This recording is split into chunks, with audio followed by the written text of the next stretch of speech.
تعال اقول لك اخبار الاهلي على السريع. الاهلي بيرفض رحيل مروان عطية وبيأكد انه عنصر اساسي في الفريق. وبعد المباراة الودية اللي خاضها الاهلي امام النصر، الحسن عموتة مدرب الاهلي الجديد بيطلب رحيل كل من عمر كمال عبد الواحد ومحمد شريف ومحمد علي بن رمضان، والاهلي بيعدل عقود الاربع لاعيبة دول. اول واحد فيهم مصطفى شوبير، وبعد كده مروان عطية ومحمد هاني وامام عاشور. والعموتة بيأكد ان مصطفى شوبير هو الحارس الاساسي للفريق، والحارس التاني هو الشناوي. والاهلي بيجدد عقد طاهر محمد طاهر حتى عام 2029. اكتب لي برضك رأيك في التعليقات بالنسبة لطاهر محمد طاهر، هل كان من المفترض انه يجدد مع الاهلي ولا كان خلاص كده؟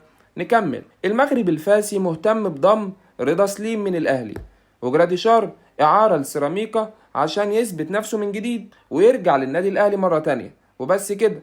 لو وصلت لحد هنا لايك واشتراك، وما تنساش تصلي على النبي صلى الله عليه وسلم. وكان معاكم الكابتن، اشوفكم في فيديو جديد. مع السلامة.